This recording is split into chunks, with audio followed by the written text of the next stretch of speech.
चलिए, तो companies act के हिसाब से what is a company? Company is a company जो कहाँ रजिस्टर्ड है, या फिर पुराने एक्ट के अंदर। ठीक बात है। फिर हमने एक डेफिनेशन पढ़ी थी जस्टिस लिंडले की। तो as per Lindley what is company? जहां पे 2 or more persons एसोसिएट होते हैं, पैसा लाते हैं, या तो कैश में या काइंड में, और जो पैसा लाते हैं उससे क्या चलाएंगे? बिजनेस। और बिजनेस से क्या आता है? या तो प्रॉफिट या लॉस। क्या आएगा? आपस में बांटेंगे, है ना, in the form of dividend. अच्छा, जो उन्होंने इन्वेस्टमेंट किया था पैसा, उसको क्या बोलते हैं अपन? कैपिटल बोलते हैं, शेयर बोलते हैं। और जो पर्सन ये पैसा ला रहा था उसको क्या बोलते हैं अपन? मेंबर बोलते हैं। आई होप सारी बातें याद आ गई सबको।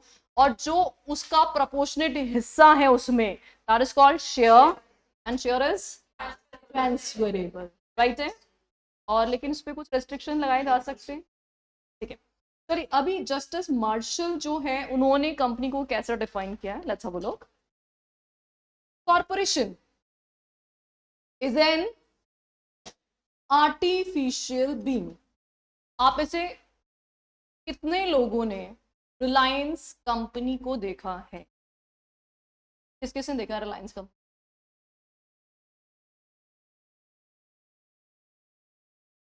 देखा है या नहीं देखा है? दो ही बातें हैं, बता दो, देखा है कि नहीं देखा है। कितनों ने देखा है? वो हैंड रेस करके बताओ फटाफट। देखा है? ओके। और किसी ने देखा है? नहीं?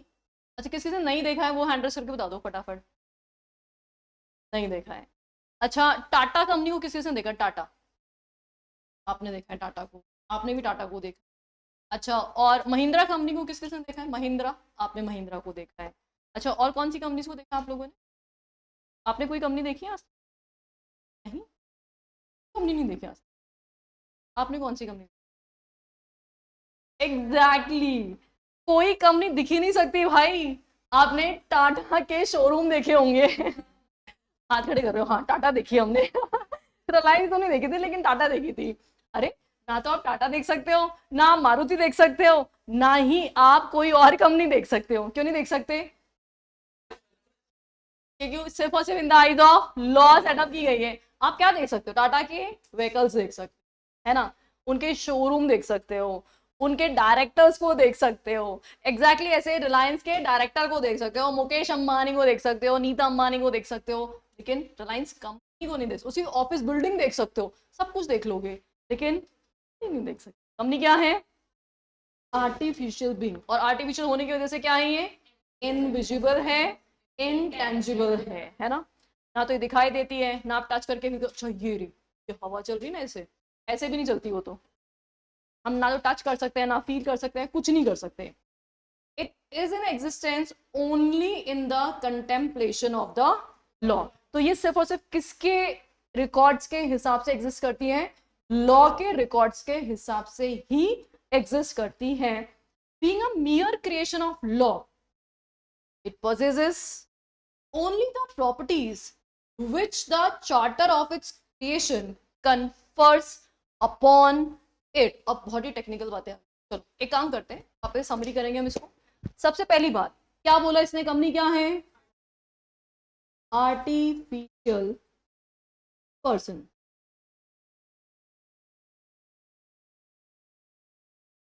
Artificial person. और ये आर्टिफिशियल पर्सन क्या है? इनविजिबल है और इनटेंजिबल है। और ये जो एग्जिस्टेंस में है only in the eyes of law. Existence in eyes of law. यहां तक तो हमें समझ में आ गया, ठीक है। अब इसका जो भी कुछ पर्पस होता है, जो भी ये काम करती है, आपको पता है कहाँ लिखा होता है? आपने एमओए का नाम सुना है? सबने सुना है मेमोरेंडम ऑफ एसोसिएशन। तो क्या कोई भी कंपनी मेमोरेंडम के बियॉन्ड जाके काम कर सकती है? बिल्कुल नहीं कर सकती। ये है इसका चार्टर डॉक्यूमेंट। कंपनी का चार्टर डॉक्यूमेंट क्या है? उसका मेमोरेंडम। तो जो इसके चार्टर डॉक्यूमेंट में ऑब्जेक्टिव लिखा हुआ है, उसी के हिसाब से ये क्या कर सकती हैं, प्रॉपर्टीज एक्वायर कर सकती है। लेट्स से सपोज करो एक कंपनी है सीटी लिमिटेड, चिन्मय ट्यूटोरियल्स लिमिटेड एक कंपनी है मान लो, तो ये ट्यूटोरियल्स कंपनी है ना। ट्यूटोरियल्स का काम क्या होता है, पढ़ाना, क्लासेस लेना, नोट्स प्रोवाइड करना। अब मान लो मैं एक मशीनरी खरीद के लेके आ गई, इससे क्या होता है, जिससे रेडीमेड गारमेंट्स बनते हैं। क्या चिन्मय ट्यूटोरियल्स लिमिटेड रेडीमेड गारमेंट्स बनाने वाली मशीनरी को ओन कर सकती है? नहीं कर सकती। रेडीमेड गारमेंट का चिन्मय ट्यूटोरियल से क्या लेना देना? हमारे ऑब्जेक्टिव में दूर दूर तक कहीं भी रेडीमेड गारमेंट्स का कोई रेफरेंस है ही नहीं। Can not own such kind of asset. अच्छा, लेकिन क्या चिन्मय ट्यूटोरियल्स कोई बिल्डिंग ओन कर सकती है? बिल्डिंग क्यों चाहिए? ऑब्वियसली अगर बिल्डिंग नहीं होएगी तो क्या हम पेड़ के नीचे बैठ के पढ़ेंगे? पुराने जमाने में जैसे लोग पढ़ते थे वो तो पॉसिबल नहीं आज की डेट पे, तो हमें क्या करना पड़ेगा, बिल्डिंग ओन करनी पड़ेगी। अच्छा, हम कंप्यूटर्स खरीद सकते हैं क्या? तो चाहिए। हम कैमरा खरीद सकते हैं, बहुत जरूरी है। आजकल तो क्लासेस एकदम कैसी हो गई है, स्मार्ट डिजिटल, तो उसकी वजह से ये सारे इंस्ट्रूमेंट चाहिए ही होंगे। अच्छा, क्या हम एरोप्लेन खरीद लें? क्यों? एयरलाइंस थोड़ा चला रहे हैं, ऑब्वियस सी बात है, एरोप्लेन खरीदने का कोई सेंस ही नहीं है हमारा। तो इसका मतलब जो हमारे ऑब्जेक्टिव्स हैं, एमओए में जो लिखा हुआ है, आप उस ऑब्जेक्टिव के कॉन्सोनेंस में ही कोई भी एसेट खरीद पाओगे, उसके बाहर जाके तो ऑब्वियसली कोई एसेट नहीं खरीद सकते। तो what it said, mere creation of law, it possesses only the properties which the charter of its creation confers upon it, either expressly और incidental to its very existence। तो इसको हम सिंपल भाषा में ऐसे बोले, बहुत ही खतरनाक इंग्लिश लिखी हुई है, इसको हम ऐसे लिख सकते हैं, companies MOA prescribes object, prescribes object, so companies all properties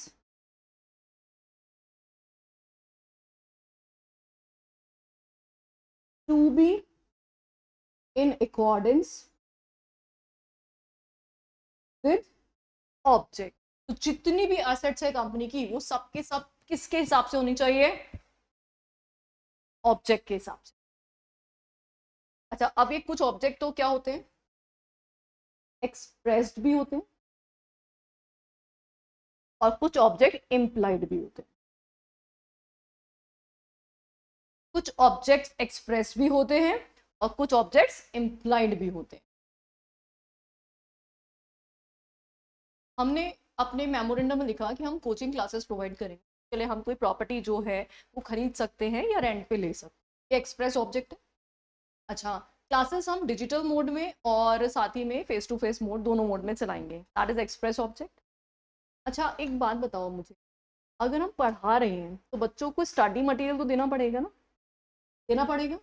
अगर मान लो स्टडी मटेरियल के लिए मैंने फोटोकॉपियर मशीन खरीद ली, तो ऑल्दो चाहे वो लिखा हुआ था या नहीं लिखा हुआ था, क्या वो इम्प्लाइड ऑब्जेक्टिव है या नहीं है? What do you think? It is implied ना, क्योंकि अंडरस्टूड सी बात है, अगर मैं स्टडी मटेरियल नहीं दूंगी तो बच्चे पढ़ेंगे कैसे? तो उस स्टडी मटेरियल को प्रिंट करने के लिए हमने क्या कर लिया, फोटोकॉपियर मशीन खरीद ली। तो that can also be owned by the company, क्योंकि वो कंपनी के ऑब्जेक्ट के consonant. All set? Is it done? Noted? Rough कर दूं? जितने भी नोट्स है ना, आप लोग क्लास में ही, जो लोग आज नए बच्चे आए हैं उनको मैं बता दूं कि हम जितने भी, जो भी हमारा टॉपिक होता है उसको यहाँ पे हम समरी फॉर्मेट में एक डिफरेंट वे में रिकॉर्ड करेंगे, ताकि आप लोग लैंग्वेज इंटरप्रिटेशन में ना फंस जाओ। क्योंकि एग्जाम में फिर से ये लाइन पढ़ोगे ना तो अटक के रह जाओगे, क्या ही बोल दिया यार, और सारा का सारा कॉन्सेंट्रेशन खत्म। तो फॉर दैट से हम लोग क्या करने वाले हैं, पूरी की पूरी एंटायर नोट्स को एक डिफरेंट फॉर्मेट में फ्रेम करेंगे। जो मैं यहाँ लिख रही हूँ वो आप इमीडिएटली कॉपी में नोट डाउन। चलो लेट्स मूव फर्दर। अब यहाँ पे केस लॉ दे रखा है, दैट इज व्हाट, जीवी प्रताप रेड्डी का एक केस है। सुप्रीम कोर्ट ने क्या बोला कंपनी के कंसर्न में, where notice inviting tender, tender समझते हो क्या आप लोग? टेंडर क्या होता है?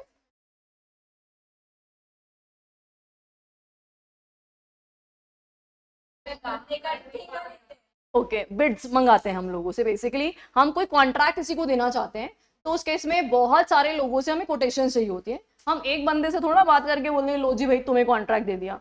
We want competitive prices obviously.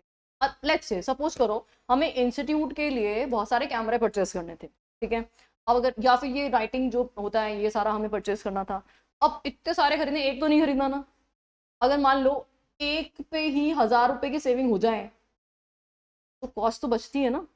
तो ऐसे में हम क्या करते हैं, कोटेशंस मंगाते हैं, कोटेशंस कि भाई तुम भी सप्लायर हो, तुम भी सप्लायर हो, तुम भी सप्लायर हो, 5-10 सप्लायर से हम कोटेशंस मंगाएंगे। अब हो सकता है एक बंदा हमें कोटेशन दे दे 50,000 रुपीज, एक हमें कोटेशन दे दे 52,000 रुपीज, एक बंदा हमें कोटेशन दे दे 49,000 रुपीज। तो बताओ किसको ऑर्डर प्लेस करें? ऑफ कोर्स 49,000 वाले को। तो हमने टेंडर्स के थ्रू बिडिंग मंगवाई, बहुत सारे लोगों ने अलग अलग बिड करना है। अच्छा, यहाँ पे स्टेट ऑफ तेलंगाना जो है उन्होंने टेंडर इनवाइट किए थे। क्या रिक्वायर्ड किया था? बिडर मस्ट बी, बिडर कौन होना चाहिए? या तो कोई इंडिविजुअल होना चाहिए या फिर क्या होना चाहिए, कंपनी। इन दोनों में से कोई एक हो सकता है। बिडर कैन बी इंडिविजुअल और it can be a company. Okay, word company notice inviting tender could only mean a company as understood under the Companies Act and cannot be read to include a firm।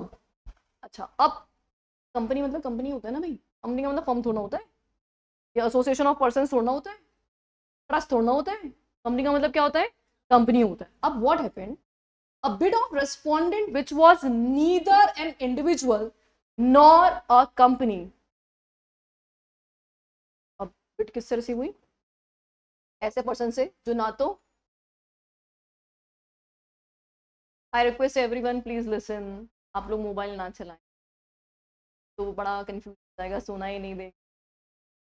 किसी को disrespect करने का कोई intention नहीं है। At the end देखो आपका career है और पास आप लोग को ही होना है। तो फर्स्ट डे से एकदम डेडिकेशन होना चाहिए, एकदम जुनून के साथ लगेंगे हम। और वो तभी होगा जब आप पहले तो क्लास में सुनोगे। डिस्ट्रैक्शन के बहुत सारे सोर्सेज हैं हमारे पास, काम फोन हिंदी। तो please keep everyone your phone in the bag, फटाफट से जल्दी से बैग के अंदर डाल दो, जल्दी से बैग के अंदर डाल दो।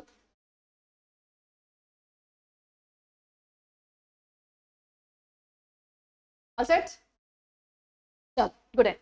और not even in my class, सारे क्लासेस में फोन अंदर ही रखना है ना, बैग के अंदर। चलो अभी क्या हुआ यहाँ पे, जो बिडर था ना, बिडर वो ना तो इंडिविजुअल था और ना ही कंपनी था। उसने बिड लगा दी, वो कोई फर्म वर्म था। तो इस ग्राउंड पे स्टेट ऑफ तेलंगाना ने उनकी एप्लीकेशन को रिजेक्ट कर दिया।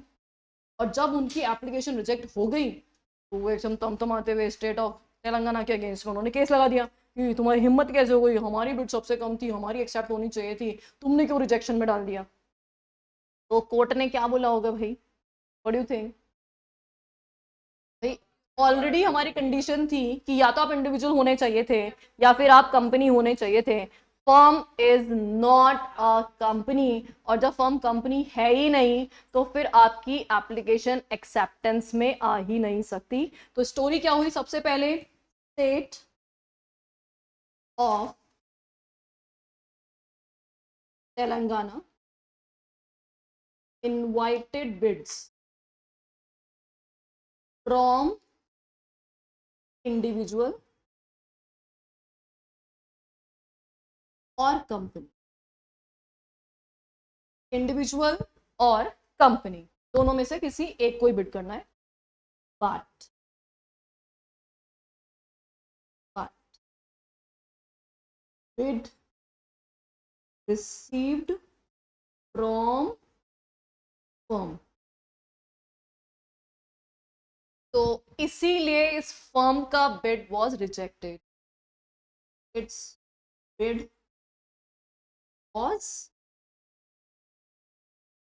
and what was the ground why this bid was rejected? Because firm is not a company, company में फॉल नहीं करेगी, can not treat a firm as a company.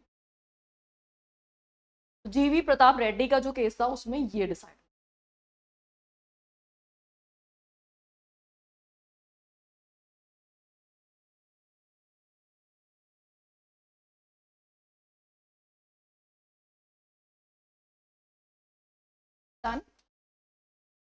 All done?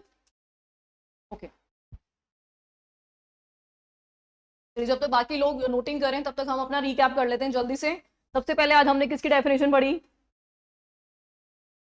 किसकी definition थी? Martial की। और as per martial कौन है company, जल्दी बताओ। आर्टिफिशियल पर्सन है, मतलब क्या है वो? इंटेंजिबल, इनविजिबल है। और वो क्या कर सकता है? प्रॉपर्टी होल्ड कर सकता है। कौन सी प्रॉपर्टी? जो उसके मेमोरेंडम के ऑब्जेक्ट क्लॉज के कॉन्सोनेंस में, वही प्रॉपर्टी या तो स्पेसिफिकली मेंशन्ड है या क्या है, इम्प्लाइड है। Okay, got it. एंड जीवी प्रताप रेड्डी का केस जो हमने पढ़ा उसमें क्या सीखा आपने? Company is not a firm, this is what the conclusion है ना। And firm is not going to be counted in company. Company बोले तो सिर्फ कंपनी और कोई नहीं। ठीक है, नेक्स्ट आगे बढ़ते हैं हम, nature and characteristics of the company. तो यहाँ पे ये काफी इंपॉर्टेंट टॉपिक स्टार्ट हो रहे हैं अब, और इन पे कई बार केस स्टडी क्वेश्चंस बने हैं। ठीक है, डायरेक्ट क्वेश्चन बिल्कुल नहीं आएगा कंपनी लॉ के अंदर, जितने भी क्वेश्चन बनेंगे केस स्टडी बेस्ड बनेंगे। लेकिन we will be in a situation to attempt those questions. अगर प्रोविजन अच्छे से आता है तो डेफिनेटली हम अटेम्प्ट कर पाएंगे, है ना। तो कोई टेंशन वाली बात नहीं है, कोई घबराने की जरूरत नहीं है। Practice a lot of questions. हमारे हर चैप्टर के बाद मैंने पास एग्जाम क्वेश्चंस ऐड ऑन किए हुए हैं कि किस तरह के क्वेश्चंस पूछे गए, तो वो सब हम क्लास में डिस्कस करेंगे। राइटिंग प्रैक्टिस भी कर लेंगे कुछ क्वेश्चंस की, ताकि आपको एक आइडिया लग जाए। और संडे टेस्ट में तो डेफिनेटली प्रैक्टिस होगी। ठीक है, चलो। कॉर्पोरेट पर्सनालिटी बोले तो सेपरेट लीगल एंटिटी, बोले तो कंपनी अलग और कंपनी के मेंबर्स अलग।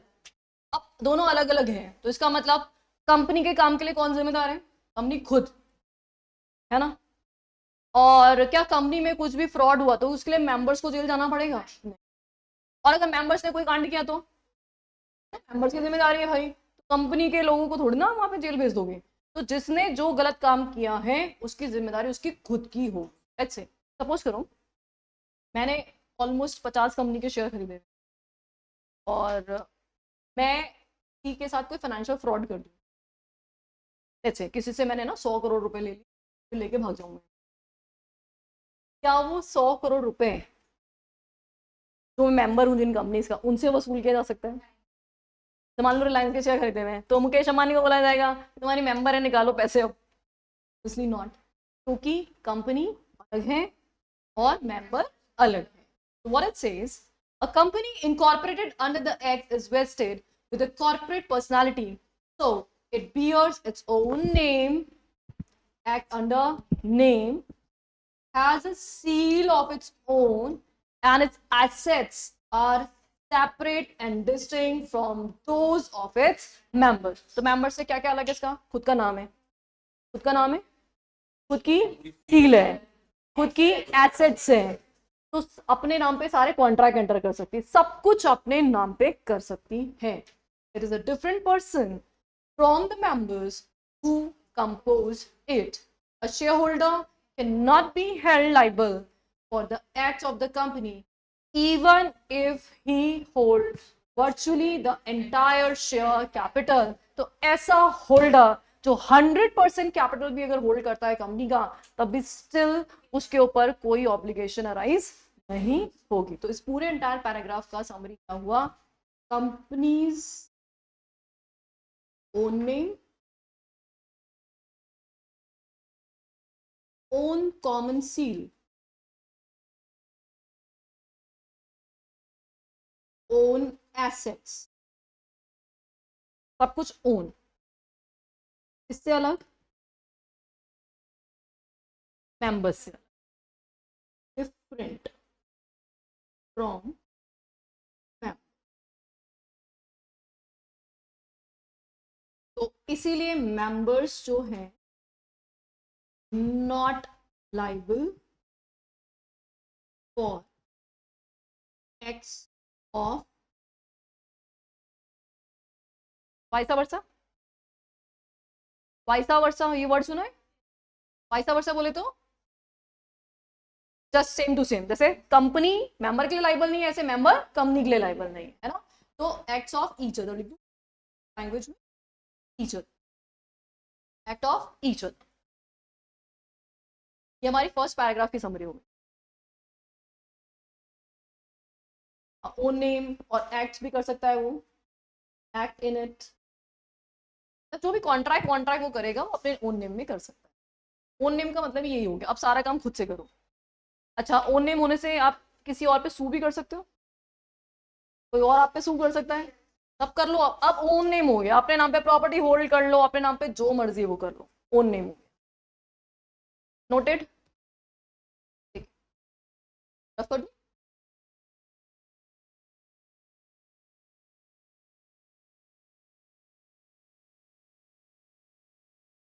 चल, आगे बढ़ते हैं फिर। The shareholders are not the agents of the company and so they cannot bind it by their acts। देखो, प्रिंसिपल एजेंट क्या होता है? प्रिंसिपल एजेंट क्या होता है? आज से पहले सुना principal and agent? Principal agent, बिल्कुल सही बात है, बिल्कुल सही बात है। एंड किसकी रिस्पॉन्सिबिलिटी होती है? सारी की सारी प्रिंसिपल की होती है। अगर मान लो प्रिंसिपल जो है एक मैन्युफैक्चरर है और उसने अपने गुड्स को बेचने के लिए एजेंट को बोला कि तुम मेरे गुड्स बेच दो। अब एजेंट जो है प्रिंसिपल के गुड्स को सेल करता है। अच्छा, आपको पता है ऑर्डिनरी कोर्स ऑफ बिजनेस में जो भी आप सामान बेचते हैं वो कैश में भी हो सकता है, और अरे ऐसी बातें कर रही हूँ, क्रेडिट में भी हो सकता है। गुड सेलिंग की बात कर रही हूँ मैं, कैश में भी हो सकता है और क्रेडिट में भी हो सकता है। तो गुड सेल जो होता है वो या तो होगा इधर कैश और क्रेडिट, ठीक है। अच्छा, कैश हो गया तो बहुत अच्छी बात है, पैसा आएगा, आएगा। तो क्रेडिट में बेचा आपने गुड्स को, तो तो क्या प्रोबेबिलिटी है बताओ? अगर यहाँ बैड डेट्स हो गए, क्या हो गए, तो भाई सिंपल बात है, एजेंट के पास पैसा नहीं आएगा, और जब एजेंट के पास खुद के पास पैसा नहीं आएगा तो वो प्रिंसिपल को पे भी, तो अल्टीमेटली लॉस बियर कौन करेगा? This is how principal and agency works, है ना। मतलब जो भी कुछ नुकसान होगा, जो भी कुछ लॉस होगा, वो एट द एंड किसका होता है? अब जो कंपनी है और जो उसके, क्या मेंबर कंपनी के एजेंट है कि वो कुछ भी करके आ जाए और जिम्मेदारी कंपनी पे डाल दे?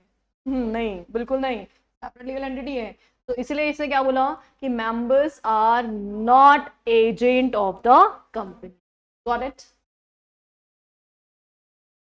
देखो, the shareholders are not the agents of the company, so they cannot bind it by their acts. The company does not hold its property as an agent or trustee for its members, and they cannot sue to enforce its rights, nor they can be sued in respect of its liabilities। Simple बात है, तो दोनों अलग अलग हैं। तो company की asset और लाइबिलिटी के लिए क्या आप मेंबर्स को सू कर सकते हो? नहीं, कंपनी को सू किया जाएगा। Thus, incorporation is the act of forming a legal corporation as a jurisdiction person। मतलब यहाँ पे कंपनी क्या बन गई, जैसे इनकॉर्पोरेशन कराया, you are having a separate entity, juristic person बन गए, लीगल पर्सन बन गए, लॉफुल पर्सन बन गए हो, और जैसे आप लॉफुल पर्सन बन गए हो तो you are a separate person. अब आपका मेंबर्स और शेयर होल्डर से कोई लेना देना है ही नहीं, है ना। juristic person is in law also conferred rights and obligation dealt in the law। अब सुनो इस पैराग्राफ में क्या क्या हाइलाइट्स। नंबर 1, शेयर होल्डर्स क्या नहीं, not agent. Share holders not agents of the company. अच्छा, फिर अब क्योंकि एजेंट नहीं है तो इसीलिए जब एजेंट नहीं है तो share holders can not bind company, can not bind company. तो शेयर होल्डर्स कंपनी को किसी भी तरीके से बाइंड नहीं कर पाएंगे। अच्छा, कंपनी जो भी एसेट होल्ड करती है, कंपनीज एसेट किसकी एसेट है? हमने ये खुद की है, ओन है, not of share holder, share holders की नहीं है। एसेट भी और इवन लाइबिलिटीज। दोनों। कंपनीज एसेट और लाइबिलिटी किसकी एसेट है? Own, not of share holder. Share holder से कोई लेना देना नहीं है। याद हो गया सब? चलो हम यहाँ पे क्या सीख रहे हैं अभी? Characteristics of the company. पहला कैरेक्टरिस्टिक्स कौन सा पढ़ा हमने? कॉर्पोरेट पर्सनालिटी भी बोल सकते हो आप इसको, सेपरेट लीगल एंटिटी भी बोल सकते हो, है ना। इस पूरे एंटायर प्रोविजन में क्या क्या बातें सामने आई? नंबर 1, कंपनी का ओन नेम होता है। ओन नेम की वजह से अपने नाम पे सारे कॉन्ट्रैक्ट एंटर कर सकता है, अपनी कॉमन सील रख सकता है, अपनी एसेट्स होल्ड कर सकता है, सब कुछ होल्ड कर सकता है खुद के नाम पे। इसलिए क्या हो गया? सेपरेट हो गया। किससे? अपने शेयर होल्डर से, अपने मेंबर्स से डिफरेंट हो गया है। एंड शेयर होल्डर कंपनी के एजेंट तो क्या है? सेपरेट एंटिटी है वो, है ना। इसीलिए जब शेयर होल्डर एजेंट ही नहीं है तो क्या वो अपने किसी भी एक्ट से कंपनी को बाउंड कर पाएंगे? कर सकते हैं। तो कंपनी की जितनी भी एसेट और लायबिलिटी है वो किसकी? कंपनी की खुद की। क्या इस पे शेयर होल्डर का कोई हक है? कोई राइट नहीं है। एंड इनकॉर्पोरेशन से क्या हो गया? वो सेपरेट लीगल एंटिटी बन गई। इस पॉइंट को आप फिर से लिखना चाहो तो लिख लो, रिपीटेड ही है, इतना इनफ है। चलिए, in other word entity acts like a natural person but only through a designated person. अब देखो ये तो हमें पता है ना, कंपनी आर्टिफिशियल पर्सन है, खुद से एक्ट तो नहीं कर सकती ना, तो एक्ट करने के लिए उनको दूसरे लोग तो चाहिए होंगे ना। तो ऑल्दो ये एक्ट एज नेचुरल पर्सन करती है बट किसके थ्रू? डेजिग्नेटेड पर्सन के थ्रू। आपको पता है कंपनी में डेजिग्नेटेड पर्सन कौन होते हैं? Board of directors. एग्जैक्टली, ये डेजिग्नेटेड पर्सन कौन होते हैं? डायरेक्टर। तो कंपनी जो भी सारा काम कर रही है वो किसकी हेल्प से कर रही है? डायरेक्टर्स की हेल्प से कर रही है। whose acts are processed within ambit of law। और ये डायरेक्टर्स जो भी कुछ काम करेंगे वो कैसे करना चाहिए? लॉफुल होना चाहिए। कंपनीज एक्ट का वायलेशन नहीं होना चाहिए, मेमोरेंडम का वायलेशन नहीं होना चाहिए, आर्टिकल्स का वायलेशन नहीं होना चाहिए। ओके, अब इसमें केस लॉ है, वो केस लॉ हम देखेंगे।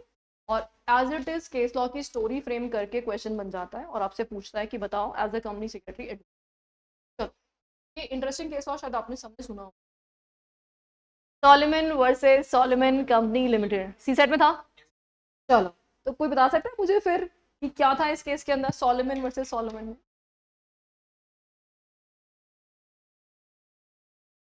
ठीक है, ठीक है, ओके।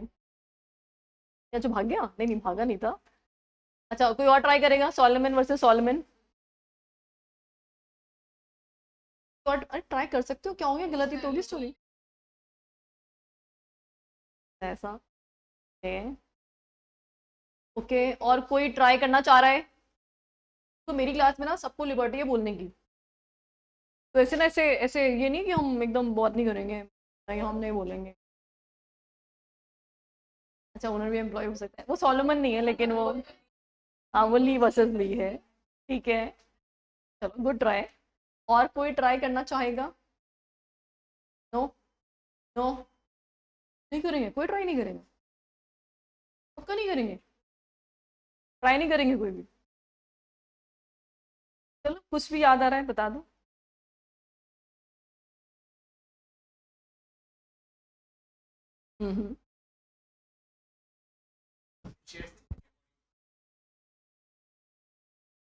मेंबर बना दो। हम्म,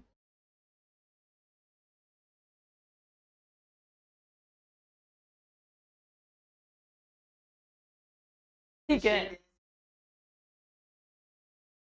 अच्छा,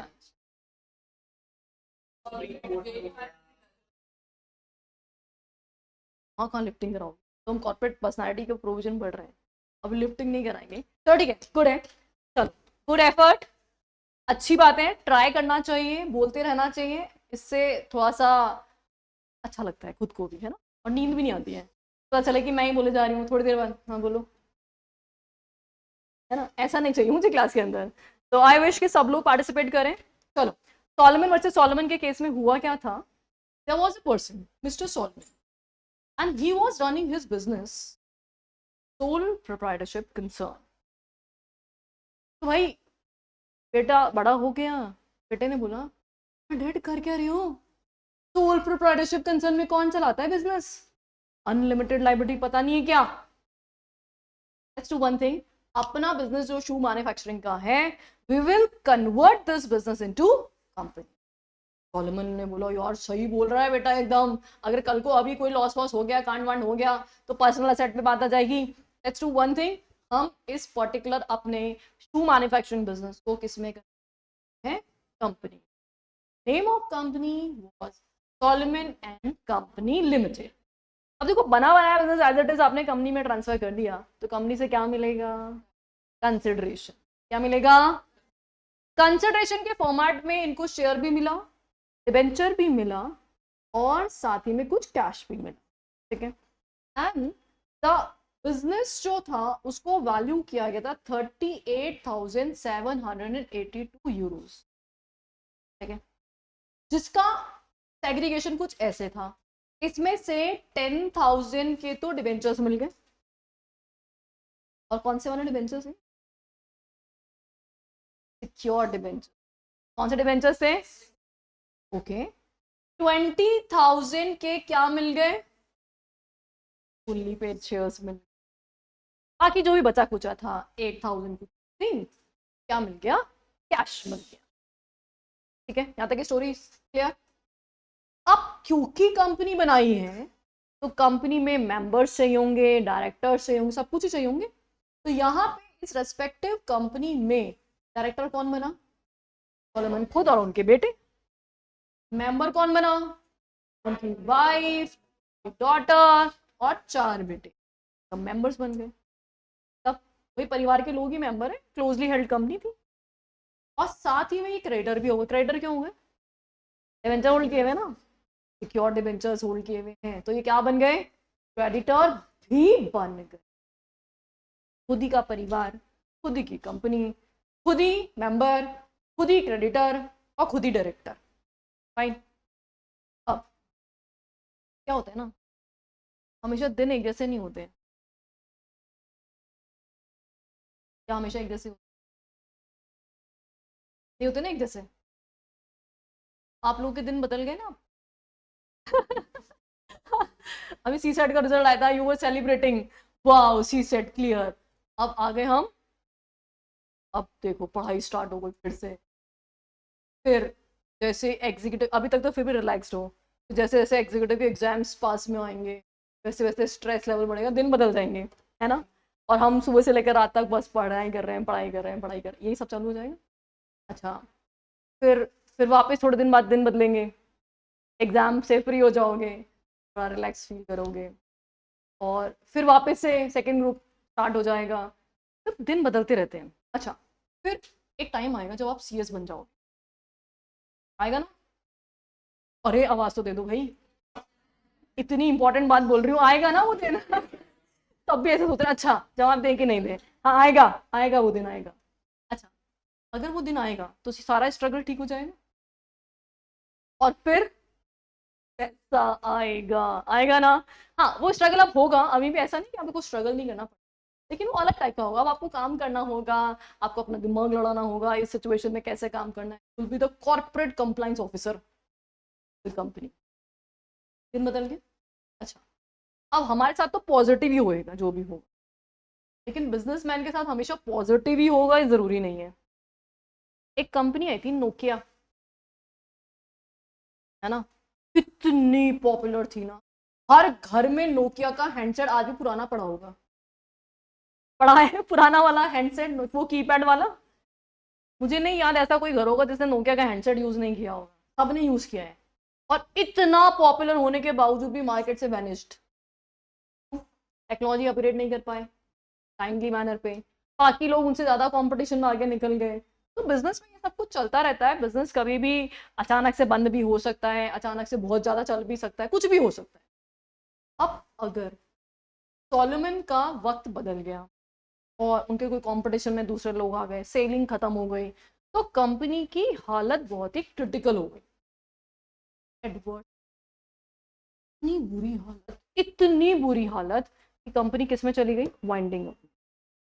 और जैसे ही कंपनी जो है वाइंडिंग अप में पहुंची, लिक्विडेशन में पहुंची, तो कौन अपॉइंट हो गया? लिक्विडेटर। कौन अपॉइंट हो गया? लिक्विडेटर। और आपको पता है लिक्विडेटर क्या करता है? कंपनी की सारी एसेट्स को बेचता है और उससे जो भी पैसा आता है उस पैसे से लाइबिलिटीज का रीपेमेंट करता है। पता है, सुना है कभी ऐसा? अच्छा, और एक और बात सुनी क्या आप लोगों ने कि जो पेमेंट होता है उसका पेमेंट का एक सीक्वेंस होता है, प्रायोरिटी ऑफ पेमेंट होती है। देखो कैसे होती है पेमेंट, ज्यादा डिटेल में नहीं बता रही, कुछ ब्रीफ बता रही हूँ। जैसे कोई लीगल एक्सपेंस खर्च हो रहे हैं लिक्विडेशन में, तो पहले वो मिट आउट किए जाएंगे, ठीक है। उसके अलावा जैसे सिक्योर्ड, अगर हमारे कोई भी लोन है, सिक्योर्ड क्रेडिटर्स अगर हमारे हैं, तो उनका पेमेंट सबसे पहले होगा। फिर उसके बाद किसको होगा? अनसिक्योर्ड वालों को होगा। फिर उसके बाद किसका पेमेंट होगा? प्रेफरेंस शेयर कैपिटल का होगा। और लास्ट में किसका होगा? Equity share capital. सुना ऐसा कभी? इसका मतलब अगर आज कंपनी वाइंड अप में चली गई है तो लिक्विडेटर जब भी एसेट बेचेगा तो वो सीक्वेंस फॉलो करेगा and then he will make the payment. अब हुआ क्या इस कंपनी में? बहुत ही सिचुएशन खराब हो गई। कैसे खराब हो गई? देखो, at the time of liquidation company had assets of कितनी? Only 6050 euros only. जबकि लाइबिलिटीज कितनी थी? 10,000 यूरो तो सिक्योर्ड डिबेंचर जो खुद सोलोमन के थे, और 8,000 अनसिक्योर्ड अदर क्रेडिटर्स थे जिनको पेमेंट करना बाकी। असेट 6,000 की, लाइबिलिटीज 18,000 की, तो यहाँ पे तो हो गया कांड। अब देखो यहाँ पे स्कैर्सिटी होती है ना, कमी होती। अगर स्कैर्सिटी ना हो तो कहीं भी ना हो। लेट्स से सपोज करो आप लोग अपने सिबलिंग से बहुत लड़ाई करते हो ना, खूब मारा कुटी चलती है। अच्छा, और स्पेशली चीजों के लिए बहुत चलती है, इसने ये ले लिया, इसने वो, है ना। बचपन में बच्चे लड़ते हैं पेंसिल्स इरेजर्स इनके लिए। अगर पेरेंट्स दोनों को बहुत सारे पेंसिल्स और इरेजर ला के दे दे तो कंपैरेटिवली लड़ाई कम हो जाए। फिर भी शायद लड़ तो सकते हैं लेकिन कंपैरेटिवली कम लड़े। कंडीशन अप्लाइड है, सेम होनी चाहिए दोनों के पास। अगर थोड़ा सा डिजाइन चेंज हो गया तो फिर लड़ेंगे ये वाला चाहिए मुझे। अच्छा, थोड़े से बड़े हो गए, अब किसके लिए लड़ते हैं हम? कपड़ों के लिए, पिज्जा के लिए, है ना। पिज्जा आया है भाई और एक पिज्जा आया है, दोनों टूट पड़ोगे उस पे, है ना। और जो ज्यादा स्पीड से खा लेगा वो फर्स्ट आ जाएगा, तो फिर दूसरा वाला हल्ला मचाएगा कि भाई तूने ज्यादा क्यों खा लिया, मेरे को तो बचा ही नहीं, ये वो, रोना धोना चालू हो जाएगा। वहीं पे अगर मॉम ने दोनों के लिए एक एक पिज्जा मंगा दिया होता तो लड़ाई नहीं होती, शांति से अपना अपना पिज्जा खा लेते। लड़ाई कब होती है? स्कैर्सिटी होती है। अच्छा, यहाँ पे भी स्कैर्सिटी अराइज हो गई है। कौन से सिर्फ 6,000 यूरो, और पेमेंट कितना करना है? 18,000 यूरो। अब आपको क्या लगता है लिक्विडेटर ने क्या बोला होगा, किसको पेमेंट मिलना चाहिए? इनको मिलना चाहिए 10,000 को या 8,000? What do you think? 8,000 को मिलना चाहिए कि 10,000 को? 8,000 को मिलना चाहिए कि 10,000 को मिलना चाहिए? चलो 10,000 वाले हैंड रेस करके बताओ फटाफट, कौन लोग बोल रहे हैं 10,000 वालों को पेमेंट चाहिए? ठीक है, 8,000 वाले हैंड रेस करके बताए फटाफट से, 8,000 का पेमेंट मिलना चाहिए। तो अभी हुआ क्या? लिक्विडेटर सेड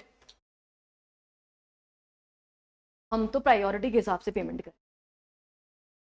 प्रायोरिटी के हिसाब से पहले किसको पेमेंट मिलना चाहिए? सिक्योर्ड डिबेंचर्स को पेमेंट मिलना चाहिए। तो लिक्विडेटर सेड कि जो पूरा का पूरा 6,050 यूरोज है ये हम सोलोमन को दे देंगे। तो इस बात पे लड़ाई हो गई। आउटसाइडर्स क्रेडिटर्स बोलते कैसे दे दोगे, उसकी कंपनी है, वो लॉस बियर करेगा, हम क्यों करेंगे, हम तो आउटसाइडर्स हैं, हमको पहले पैसा दो। और इस बात को लेकर के दोनों में लड़ाई झगड़ा हो गया, तो मामला कहां पहुंचा? कोर्ट में। अब बताओ कोर्ट ने क्या बोला होगा? फाइनली पेमेंट किसको मिलना चाहिए, सोलोमन को या क्रेडिटर्स को?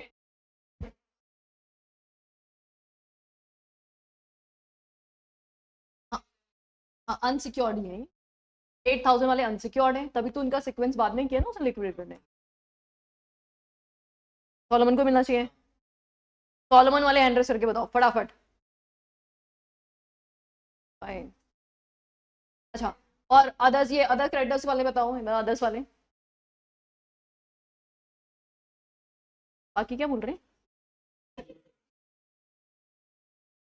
ये न्यूट्रलाइजेशन का कोई जमाना नहीं है हमारी क्लास के अंदर, सबको जवाब देना चाहिए। चलो, यहाँ पे सिंपल कॉन्सेप्ट क्या पढ़ रहे हो? Corporate personality, separate legal entity. Company अलग है ना, अलग है, उसके मेंबर्स, क्रेडिटर्स अलग। तो सॉलोमन क्रेडिटर की कैपेसिटी में है यहाँ पे, कौन सा वाला क्रेडिटर है? सिक्योर्ड, और एज पर द प्रेफरेंस हमेशा सिक्योर्ड को ही पहले मिलेगा, तो इसलिए सॉलोमन को ही पेमेंट मिलेगा। ओके, बात एकदम, तभी तो फायदा हुआ कंपनी बनाने का, नहीं तो फायदा क्या हो, फिर तो वो तो सोल प्रोप्राइटरशिप ही हो जाता। तो एग्जैक्टली व्हाट कोड से unsecured creditors demanded entire payment from the assets on the ground that Solomon, as a principal beneficiary, was ultimately responsible for the debts। तो उन्होंने यही बोला कि भाई सॉलोमन ओनर है, वही सब कुछ देख रहा है, मैनेजमेंट भी उसका है, सब कुछ उसी का ही है, तो they should not get any money, ऐसा अदर क्रेडिटर्स ने बोला। बट कोर्ट ने यहाँ पे क्या डिसीजन दिया? That company has a separate entity and Solomon can claim the amount. तो फाइनली यहाँ पे अमाउंट किसको मिलेगा? सॉलोमन को ही मिलेगा। whether the entire story is clear to everyone? चलो वापस से मेरे को कौन सुना रहा है स्टोरी, पूरी exact story Solomon Solomon. 2 minute दे रही हूँ, फटाफट से पढ़ लो।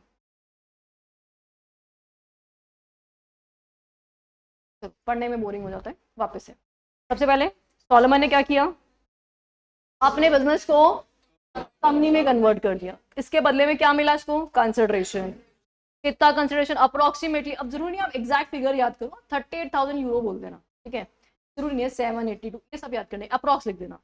38,000 यूरो में से 10,000 यूरो के क्या मिले? सिक्योर्ड डिबेंचर, और 20,000 यूरो के क्या मिले? इक्विटी शेयर, और बाकी रिमेनिंग कैश, ठीक है। उस कंपनी के डायरेक्टर्स कौन थे? सन्स। मेंबर्स कौन थे? वाइफ, डॉटर, सन, ये सब उनके मेंबर बने, और इवन वो खुद क्रेडिटर तो था ही था। When company went into liquidation, so company's situation was very critical, and the company was having only asset of rupees, liability हुआ एक तो 10,000 secured वाली और 8,000 unsecured वाली। As per the hierarchy, as per the payment sequence, first payment to be made to secured creditors and then unsecured.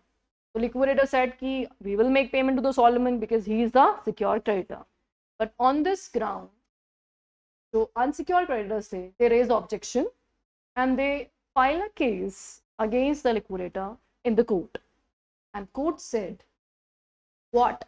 कि Solomon यहाँ पे secured creditor है, ये कंपनी नहीं है, कंपनी अलग है, उसके क्रेडिटर्स अलग होते हैं, तो इसीलिए he is entitled to get this money. Okay, whole story done, सबको याद हो गई है? अच्छा, अब एक और केस स्टडी हमारी इसी में दे रखी है कॉर्पोरेट पर्सनालिटी में, and that is what? Lee versus Lee air firm limited. अच्छा, ली वर्सेस ली, ये नाम भी आप लोगों ने सुना है? Any guesses about this?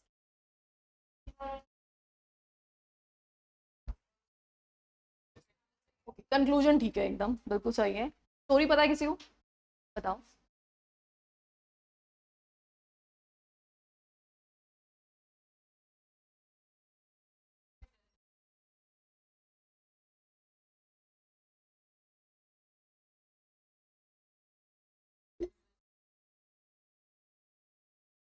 Perfect है स्टोरी, बिल्कुल सही स्टोरी है, यही कहानी थी यहाँ पे।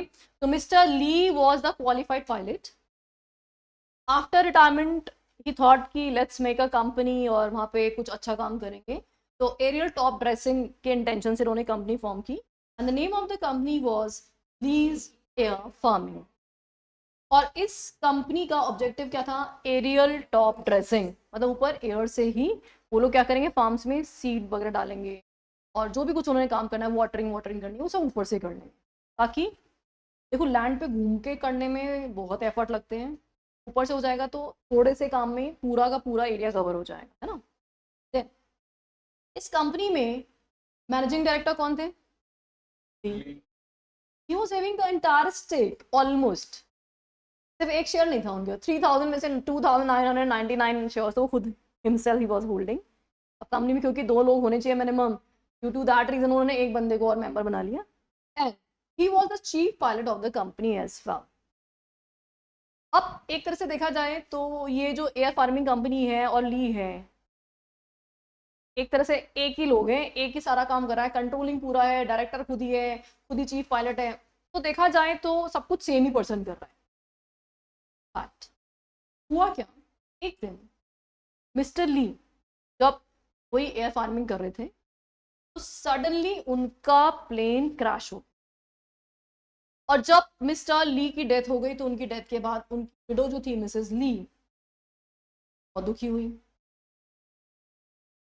अब दुखी हो गई, अब हस्बैंड चला गया तो वो तो वापस नहीं आ सकता, लेकिन जो फाइनेंशियल क्रंचेस राइज हो रहे हैं उनको कॉम्पनसेट जरूर किया जा सकता है। तो मिसेस ली ने इंश्योरेंस कंपनी से क्लेम मांगा, क्योंकि ली एयर फार्मिंग ने अपने एम्प्लॉयज़ का इंश्योरेंस करा रखा था, और क्योंकि कोई भी कैजुअलिटी अगर अराइज होती, क्योंकि बहुत ही रिस्की काम कर रहे थे ये लोग, तो अगर कोई भी कैजुअलिटी अराइज होती है तो इंश्योरेंस कंपनी क्या करेगी, कॉम्पनसेशन देगी। तो जब मिसेस ली इंश्योरेंस कंपनी के पास पहुंची तो उन्होंने क्या कर दिया, मना कर दिया। The company oppose the claim on the ground, what was the ground, that Lee was not a worker, as the same person could not be employer and employee, क्योंकि mister Lee was the managing director, वो खुद ही तो सबको appoint कर रहे हैं, and वो खुद एम्प्लॉय बन के यहाँ पे आप कॉम्पनसेशन लेने आ रहे हो आप उनके बिहाफ पे, तो ये नहीं चलेगा। ये जो भी हमने इंश्योरेंस कराया था वो किसका इंश्योरेंस कराया था, एम्प्लॉयज का। This insurance was for the employees, not for the employer. इस ग्राउंड पे इंश्योरेंस कंपनी ने क्लेम देने से मना कर दिया, तो ऑब्वियसली मामला कहाँ जाना था, कोर्ट में जाना था। तो जब मामला कोर्ट में पहुंचा तो कोर्ट सेड, कोई सिंपल बात है, कंपनी अलग है, उसके मेंबर्स अलग हैं, उसके क्रेडिटर्स अलग हैं, उसके डायरेक्टर्स अलग हैं, और एम्प्लॉयज सब अलग अलग हैं। और इस केस में चाहे वो एमडी था, के साथ ही में वो क्या था, चीफ पायलट भी था, और when he was chief pilot तो he was an employee, and when he was an employee तो he was entitled to get compensation from the insurance company, और उनके इस डिसीजन से मिसेस ली को यहाँ पे कॉम्पनसेशन दिया। It said, court held that Lee was a separate person from company he form, and his widow was held entitled to get the compensation. Am I clear? पूरी स्टोरी क्लियर है सबको? फटाफट से रिकैप कर लें जल्दी से। चलो, सबसे पहले मिस्टर ली ने क्या किया, कंपनी बनाई, किस नाम से, और इसलिए एयर फार्मिंग का ऑब्जेक्टिव क्या था, एरियल टॉप ड्रेसिंग था। इस कंपनी का एमडी कौन, और कितने शेयर्स, 2999 आउट ऑफ, बात है, और साथ ही में कौन थे खुद, चीफ पॉइंट। तो उनकी क्या हो गई, उनकी डेथ के बाद उनकी वाइफ कहाँ गई, इंश्योरेंस कंपनी से क्लेम लेने के लिए गई। इंश्योरेंस कंपनी ने क्या बोला, ग्राउंड क्या था, वो तो एम्प्लॉयर है, तो एम्प्लॉय कैसे हो सकते हैं, एम्प्लॉयर एम्प्लॉय, मैंने खुद को खुद के लिए अपॉइंट कर लिया, दोनों होते हैं, एम्प्लॉयर अलग होता है, एम्प्लॉय अलग होता है। पर इस केस में मुद्दा ये था, एम्प्लॉयर मिस्टर ली थे ही नहीं, एम्प्लॉयर कौन थी, कंपनी, कंपनी ने अपॉइंट किया है सबको। तो कोर्ट सेड कि यहाँ पे कंपनी एम्प्लॉयर है और कंपनी ने अपॉइंट किया है चीफ पायलट, तो इसीलिए मिस्टर ली को हम क्या मानेंगे, एम्प्लॉय, और क्योंकि वो एम्प्लॉय है इसलिए he is entitled to get. क्या पहला कैरेक्टरिस्टिक्स आपको समझ में आ गया विद द केस लॉस? अब ये जो केस लॉ की स्टोरी हमने पढ़ी ना, एज इट इज दूसरे नाम से, ली के नाम से नहीं देगा, कुछ और नाम से आपको स्टोरी फ्रेमिंग करके दे देगा, और फिर आपसे पूछेगा बताओ क्या करें। तो आपको क्या लिखना है इसमें, कॉर्पोरेट पर्सनालिटी लिखना है और केस का रेफरेंस। कौन कौन से दो केस होंगे, number 1 Solomon versus Solomon company limited है, दूसरा Lee versus Lee air farming limited. Any doubt, no queries, सबको आ गया समझ अच्छे से, सुना सकते हो मुझे कॉर्पोरेट पर्सनालिटी? चलो बोलते हैं साथ में, व्हाट इज कॉर्पोरेट पर्सनालिटी, मतलब company name, own contract, own asset, own seal, ठीक है, separate from members, members are not agent of the company, है ना। तो ये क्या होगा, company's asset and liability will be company's own asset and liability, and members shall not be responsible for the asset and liability of the company. So this is what corporate personality, distinctive person या jurisdiction person in the eyes of law बनाया गया। And दोनों cases की story में कोई परेशानी नहीं किसी, ठीक है। आज हम इतना ही करेंगे। ये जो स्टोरीज अब केस की, देखो केस ऑलरेडी फ्लो चार्ट के फॉर्मेट में बना, तो आप एज इट इज ही कॉपी में नोट कर लेना इसको अलग से कुछ और करने की जरूरत नहीं है, समरी फॉर्मेट में, ठीक है। तो अपनी कॉपी में ये दोनों आप लोग नोट कर, नोट्स आपके ऐप पे आते हैं, देखे होंगे आप लोगों ने। तो ये नोट्स एज इट इज अभी ऐप पे आ जाएंगे, क्योंकि अभी आप लोगों के पास कंपाइलर्स नहीं है, और जैसे फिर आपको कंपाइलर्स मिल जाएंगे तो फिर नोट्स की जरूरत होगी, फिर ऐप पे नोट्स नहीं, ठीक है। Okay, thank you.